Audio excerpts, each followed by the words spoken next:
Good afternoon, Northwest, and welcome to the October edition of Husky Headlines. I'm Mary Kianinia. And I'm Riley Beach. Hey, Riley, do you think I could play this trumpet? Who do you think you are, one of the Winklers? Allie tells us more on this musically talented family.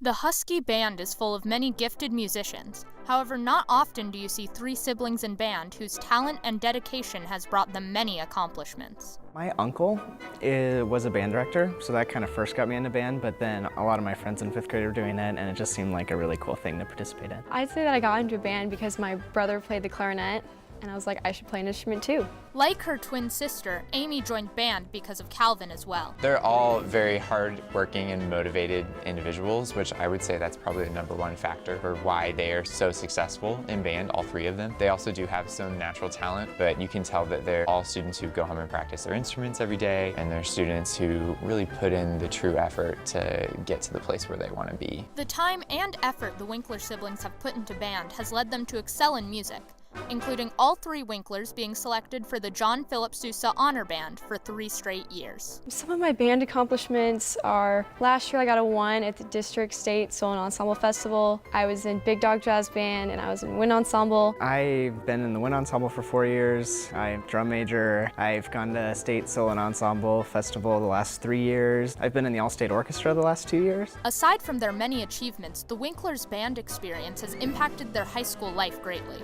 The reason that I think our home theme applies to the Winkler family is that I see them all being very different individuals, but they're a family, and I think that's a great example of what our band is. We have a whole bunch of different students who in various walks of life, from freshmen all the way to seniors, from athletes to students who are really focused on academics, to those who are super involved in a whole bunch of different things, or maybe band is their one thing.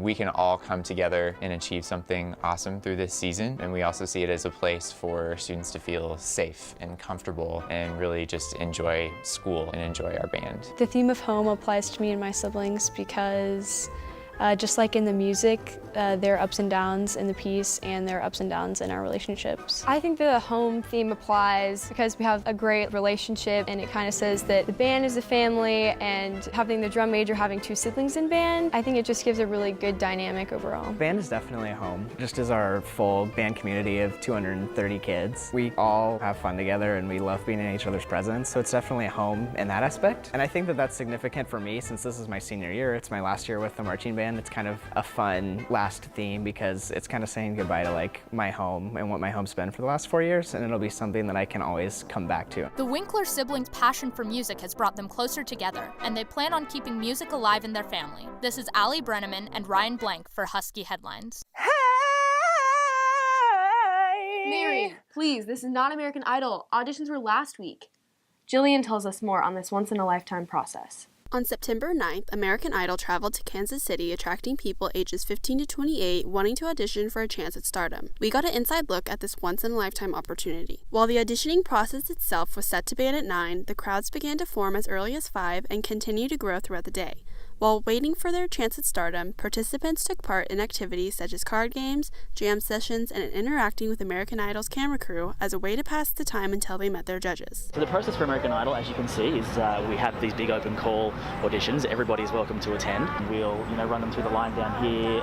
We'll register them. We'll get contact details and some sort of story background on them. And then they'll line up like these 4 lucky people over here about to see me. They'll sing for me one at a time, and we'll give them a decision on the spot if they're going through the next round. I found out on Wednesday that American Idol was coming here, and so I, on the spur of the moment, did it, and I hope it goes well. I'm extremely nervous. The entire time I'm sitting, I'm bouncing my knees. I get really, really nervous when it comes to auditions, even just for Husky Showcase or auditions in choir. But I feel like once I get in the audition room, my nerves will go away and I'll just be able to do what I do. Senior Shannon Cousins was one of approximately 500 contestants participating in the rigorous audition process. According to McCosker, the chances of making it through the first round are slim. However, Cousins encourages contestants to not let their results discourage them. My results were a no. Apparently my vocals aren't developed enough, and he said, keep trying and come back next year. I am fine with what I produce. Even if one person doesn't like me, doesn't mean I'm going to stop. A lot of these people haven't sung in front of anyone ever.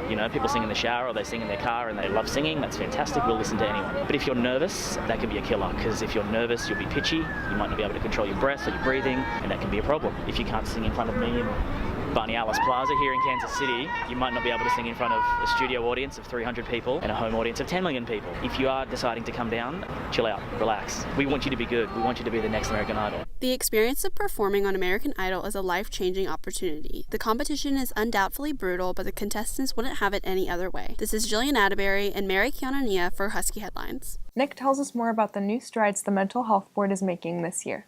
The Mental Health Board is a new student-led organization at Northwest. With a newfound recognition of mental health by the district, the board has been able to impact the school. With the creation of Mental Health Week and the Mental Health Festival, the board hopes to raise awareness for an important issue. I think the Mental Health Board needed to be created because I think administration and the district didn't really have a student voice in mental health affairs, and I think that's probably the most important thing. We're trying to raise awareness mostly right now, but I think our main responsibility is making sure that the people in our student body are heard and that their concerns about mental health are being addressed. Maintaining the mental health of our school, we want to keep students de-stressed, just improve the overall environment of our school and help students get help if they need it. I think people mainly have just been concerned that we're not doing enough, and that's a valid concern, but I think we're getting on the ground and there are a lot of moving parts that we kind of need to create, that we need to help fix behind the scenes. With the foundation established, the Mental Health Board put together a Mental Health Week and the Husky Festival earlier this year. So at the festival, we had performances and we had a bunch of fair games and we sold some arts and crafts and we had a bake sale, and a lot of people showed up and I think everyone had a really good time. I know a lot of parents came up to me and told me that they thought what we were doing was really important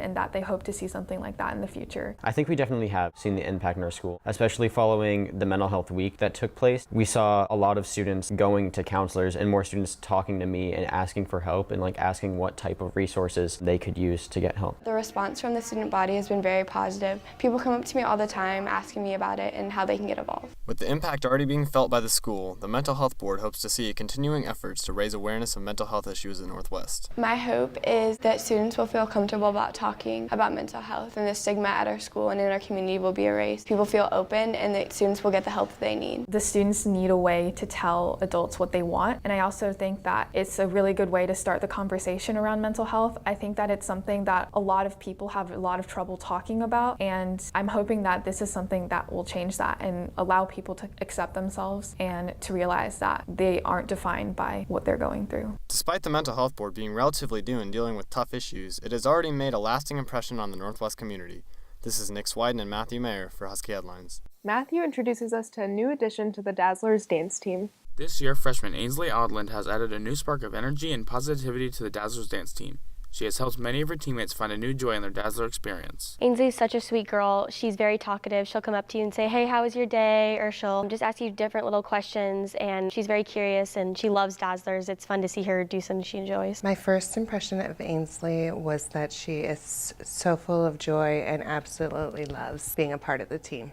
We get together for practice or for a performance. She just lights my heart up. It makes me remember why I do the things I do. I have to say I'm a lot kinder because of Ainsley, and I have a lot more patience because with Ainsley, you have to be patient because she's just a lot of fun. You just gotta stick around. Odland's positive impact has not only helped her teammates as individuals, but the team dynamic as well. When Ainsley made the team, they had called and said, you know, while you think this is a gift to Ainsley, they said you should have seen this group of girls with her through the week of tryouts because they needed her a part of this team as much as she needed to be a part of this team because they're gaining and growing and seeing from having her. She has impacted the team a lot. I feel like the team has come closer together with her. She makes us laugh so much, and her sassy spirit is always there when we need it. Now it's so awesome to see her do what she loves because she wanted to dance, and so we of course are supporting her through everything, and she's brought the team together so much because of her love to dance. The whole team loves having Ainsley on the team. It's fun having a new freshman who can bring a new light to the team, and anytime she's there she can light up a room and bring a lot of joy to our team. And they're close friends right here.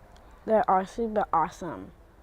Caroline and Reagan both. I think they've just been really good friends. But again, the entire team, they've taken interest and they've really tapped into and are attentive, and they've advocated for her to be in dances and part of the team. They're really all just a great group of girls. Odland and the Dazzlers are excited for their upcoming season, and her teammates are looking forward to seeing Ainsley's success in the future. This is Matthew Mayer and Riley Beach for Husky Headlines. And now for this month's senior profiles.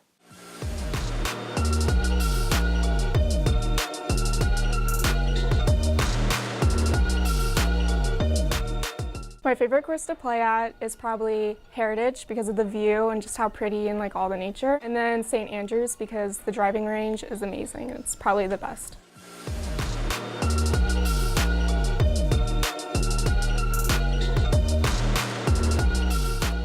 I don't know if you'd call this a talent, but I'm very pristine. I'd consider myself an expert in computers and 3D printing.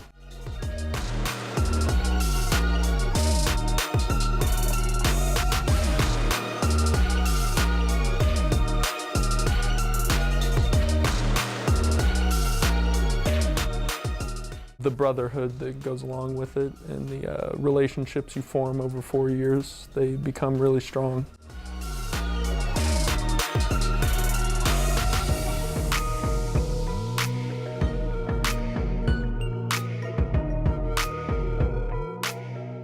Hidden talents. Well, you know, sometimes I like to play some piano. I'm not very good. I can play a few songs.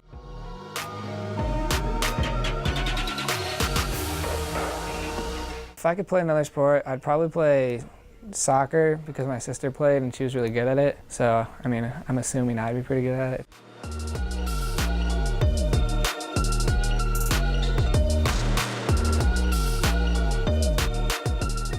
I've had a lot of great coaches.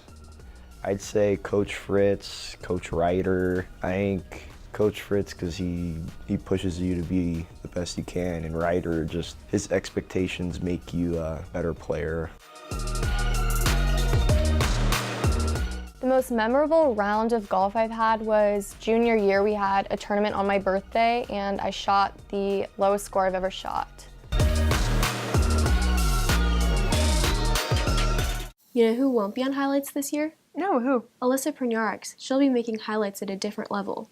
Ryan tells us more. After 2 successful seasons during her freshman and sophomore years at Northwest, Alyssa Pruniarix has chosen to spend her junior year playing tennis on the competitive circuit, not for the school team. For about a month, I've been traveling, playing tournaments, and I've always wanted to commit to college junior year. Her other coach, Eric Grant, and I, we have tried to have her go on an international tennis path, which is playing international tournaments across the United States. Playing competitive tennis or USTA tournaments or ITF tennis will allow her to see higher competition, which will help her collegiate process. Before making her final decision, Pruniarix made sure to speak to Northwest head coach Ted Fabiano and varsity captain Hannah Thurlby. I was disappointed because I like watching her play, and of course she lends a lot to the team. Just from my perspective, I support her 100%, and I understand her decision because it's about her future. And I know that there are opportunities that she can have, you know, that don't fit with Kansas high school rules she wanted to pursue, and I totally support that. Alyssa told me she wasn't going to play high school tennis at the very end of the summer. She actually came to me and asked me what I thought about the matter. She had already sort of made up her mind. She just kind of wanted some confirmation from me about what I thought. I just told her the team is going to be supportive of whatever decision you make. The Northwest girls team misses Pruniarix and the skills she brought to the team, while she misses playing with her friends. The team, all the team dinners, and just playing for the school. I miss being able to see her progress. At the end of last season, she had a terrific finish at state. She finished third in singles and beat an opponent that had beaten her previously, and she was playing at a higher level by the end of the season. Alyssa is a very talented tennis player. She has probably what you would call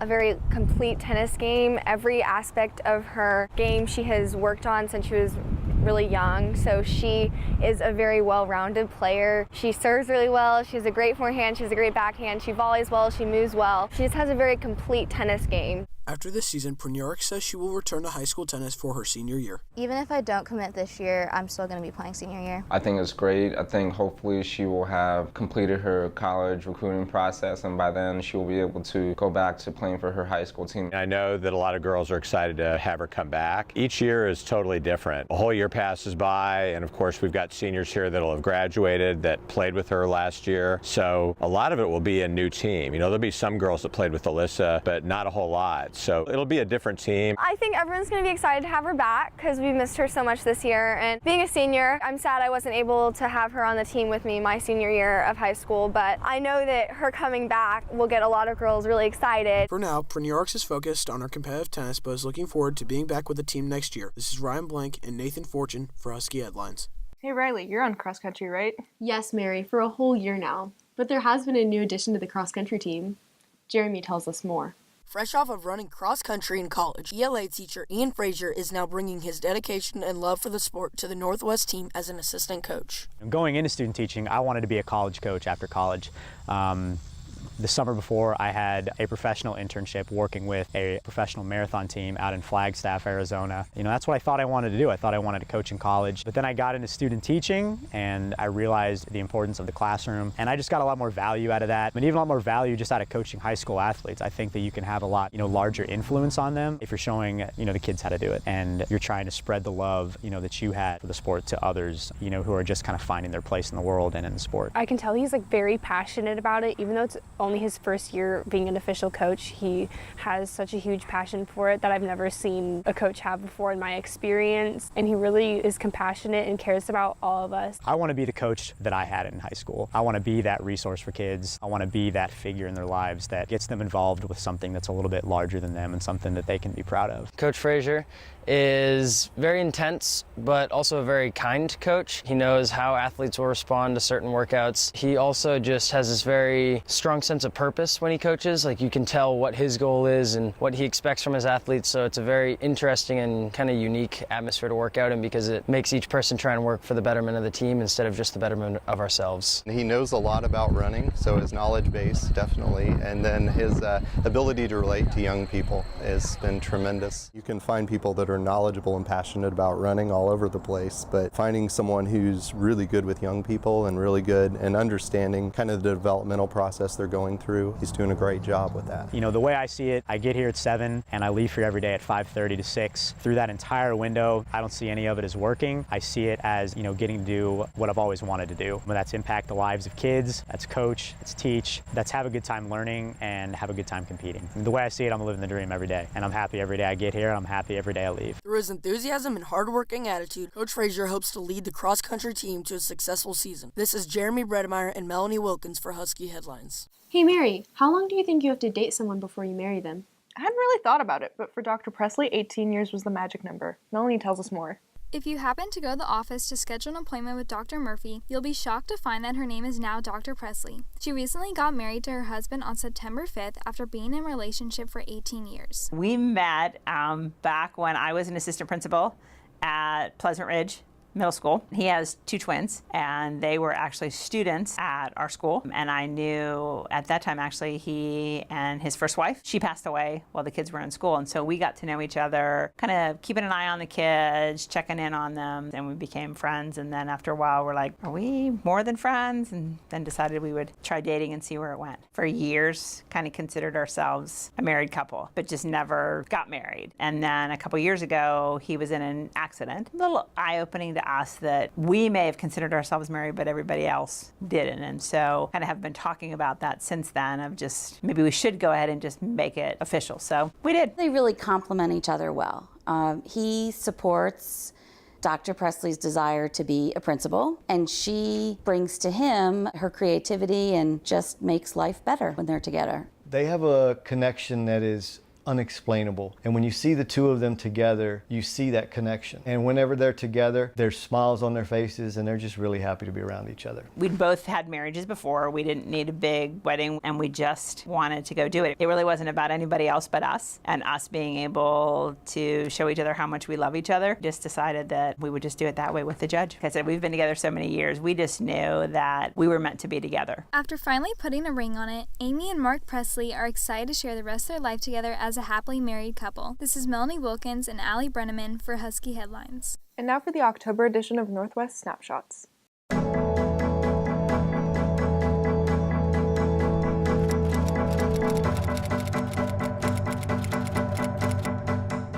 What got me into robotics in the first place in 6th grade with the Lego team was an ad in the newspaper about it that my parents saw and thought that would be an interesting thing for me to do. My dad is an engineer, so he's one of the reasons I got into this in the first place. He's pushed me to do this. My mom and sister think it's cool that I've got a hobby like this, and they obviously encourage me, but my friends mostly come from robotics at this point. It's pretty cool to have a group of friends like that that are all within your interests. When you're building a 120-pound robot with all of this complex systems that have to work together. The code for that's really complicated. There's something like 2,000 lines of code in this robot. I'd say probably half of that is stuff that I've never done before. All of that needs to be researched every year. I absolutely learn more in those 6 weeks than I probably do the rest of the year. I think it's changed how I look at real-world things. Just absolutely anything and everything with a screen on it or with electronics in it probably has a processor with some code on it. And just looking at all of the things I use that are electronic and thinking about how much code goes into all the stuff around me, even my microwave, for example, I think it's a pretty cool outlook.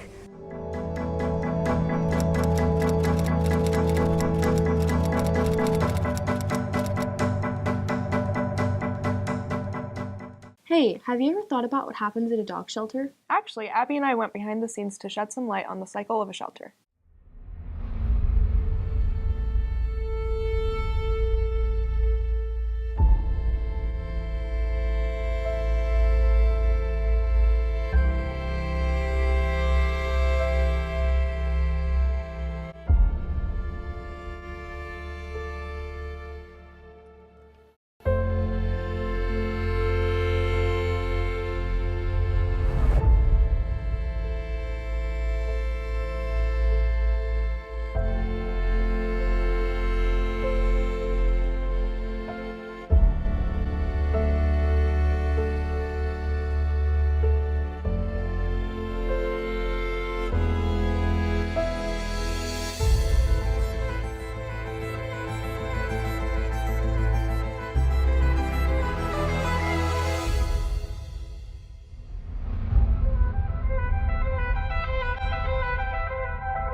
For an extended look at this story, go to bvnwnews.com. And that concludes the October edition of Husky Headlines. I'm Mary Kianinia. And I'm Riley Beach. Have a great day, Northwest. Welcome to the October edition. Where is the look? No, I really don't like copy. Hold on. What? I forgot what the line. And now we'll pass this on to Ryan for sports highlights. Okay, that's so. No, you don't.